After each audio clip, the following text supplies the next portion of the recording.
Kia ora. Today is World Poetry Day, so I thought I'd take this opportunity to do a little bit of a reading and share some poems that I've read recently that I really love. The first poem I'm going to read to you is from Oscar Upperton's first book, New Transgender Blockbusters, which has just come out. And this poem is called New Dictionary. Now you're dead, you've lost definition. Don't be scared. You've done this before. When you were a baby, you held a word in one hand and an object in the other and smashed them together. You just have to do it again. Your first word is coin. Coin is a doorway. Your second word is doorway. Doorway is a world. A world is a family. A family is a deep-sea creature dancing under ice. Ice is a punch to the back of the head.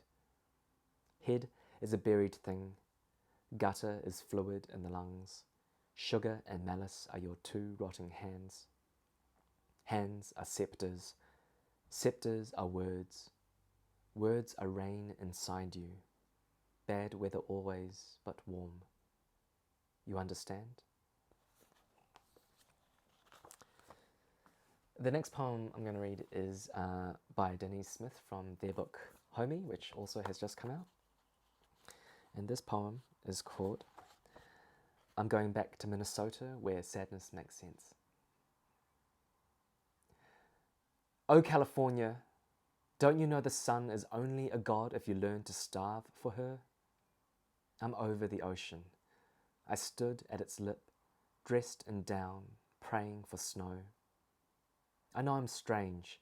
Too much light makes me nervous, at least in this land where the trees always bear green.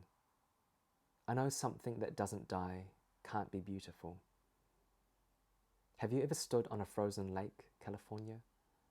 The sun above you, the snow and stored sea, a field of mirror all demanding to be the sun. Everything around you is light, and it's gorgeous, and if you stay too long, it will kill you. It's so sad, you know. You're the only warm thing for miles, the only thing that can't shine.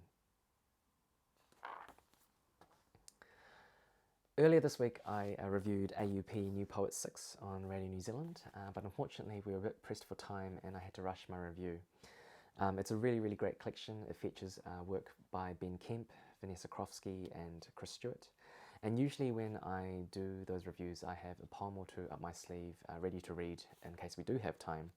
And the poem that I was going to read for that review is by Chris Stewart and it's called Scarf. Before bed, we wrap lengths of our day around us. We notice as we grow, we choose stories with fewer pictures.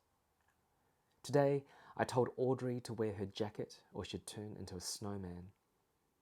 Now I say, I knew a man with sticks for arms who wore a top hat.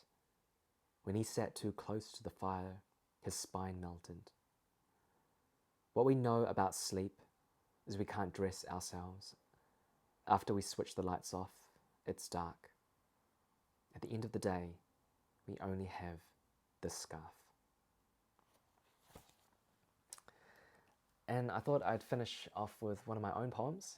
This is a new poem that I haven't shared with anyone yet, so this is the first reading.